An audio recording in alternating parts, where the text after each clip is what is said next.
নমস্কার বন্ধুরা, আজকে বানানো হয়েছিল কাঁকড়ার ঝাল। মাছ মাংসের পরে যদি কিছু থেকে থাকে তাহলে এই কাঁকড়ার ঝালটাই হচ্ছিল একদম বাঙালিদের প্রিয় একটা রেসিপি। তো এই কাঁকড়ার ঝালটা বানানোর জন্য আমি বেশ কিছু পরিমাণ কাঁকড়া ভালো করে ধুয়ে পরিষ্কার করে রেখেছিলাম। দোকান থেকে আমি করিয়ে এনেছিলাম। তো এবার ওই কাঁকড়াগুলোকে আমি আবার একটু ধুয়ে এবার ভাজবো। তো দেখো, আমি ফার্স্টে কাঁকড়ার বডিগুলো ভালো করে ভেজে নিলাম। তো কড়াইতে তেল দিয়ে আমি পরিমাণ মতন তেল দিয়ে কাঁকড়াগুলোকে বেশ ভালো করে লাল লাল করে ভেজে তুলে রাখবো একটা বাটিতে। কাঁকড়ার যে দাঁড়া এবং পা গুলো ছিল সেগুলোকেও ভেজে নেওয়ার পালা। তো কড়াইতে পরিমাণ মতন ওই তেলেই আমি আবার ধুয়ে রাখা ওই কাঁকড়ার দাঁড়াগুলো ভালো করে ভেজে নেব।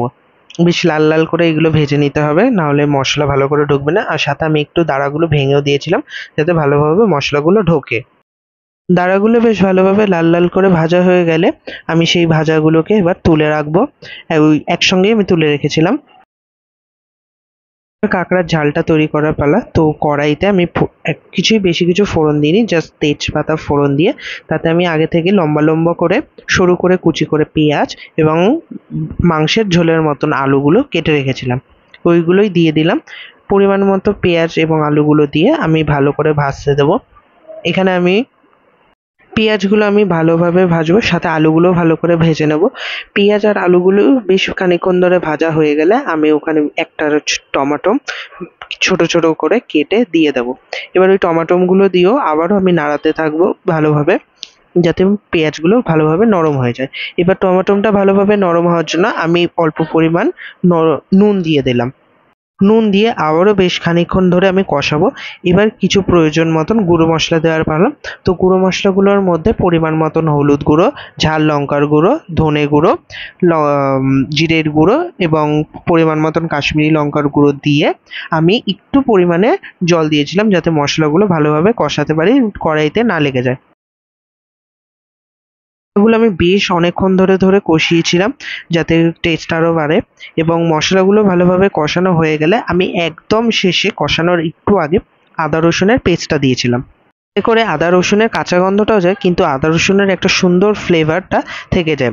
এবার দেখো, আমি আর একটু জল দিয়েছিলাম যাতে মশলাগুলো লেগে না যায়। মশলাগুলো বেশ ভালো করে আমি কষিয়ে নিচ্ছি। জলটা কমে যাওয়াতে আবার আমি একটু জল দিয়ে দিয়ে বারবার করে জল দিয়ে কষিয়ে নিচ্ছিলাম। আমি এখানে গরম জল ব্যবহার করেছিলাম। গরম জল ব্যবহার করলে বেশি স্বাদ ওঠে। তো দেখো, এবার মশলাগুলো আলুগুলো ভালোভাবে সেদ্ধ হয়ে যাওয়াতে আমি জলটা দিয়ে ভালো করে পরিমাণ মতন এবার জলটা দিয়ে দিয়েছিলাম। এবার পরিমাণ মতন জলটা দেওয়ার পরে ভালো করে আমি একটু ফুটিয়ে নিয়েছিলাম। তারপরে আবার ওই ভেজে রাখা কাঁকড়াগুলো, সবকটা কাঁকড়াই আমি দিয়ে এবার ভালোভাবে আবারও কাঁকড়াগুলো দিয়ে কষাবো যাতে করে কাঁকড়ার ভেতরে মশলাগুলো ঢোকে।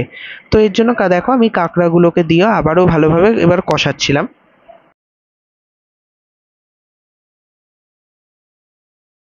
কাঁকড়া দিয়েও আমি আরও প্রায় 15 থেকে 20 মিনিটের মতন বারবার করে আমি কষিয়ে গেছিলাম যাতে করে মশলাগুলো ভালোভাবে কাঁকড়ার ভেতরে ঢোকে।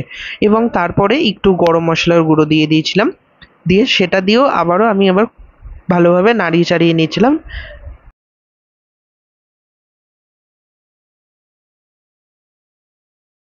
10 থেকে 15 মিনিট কাঁকড়াগুলো মশলার সঙ্গে ভালো করে নাড়াচাড়া করার পরে আমি পরিমাণ মতন গরম জল ঢেলে দিয়েছিলাম।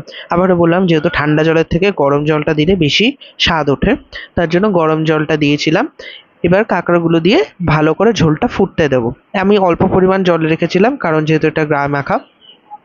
এবার জলটা ভালো মতন ভাবে ফুটে গেলে আমি নামিয়ে নেব আর গরম গরম ভাতের সঙ্গে পরিবেশন করেছিলাম। তোমরা কমেন্ট করে জানিও এটা কেমন লাগলো এবং তোমরা বাড়িতে করো।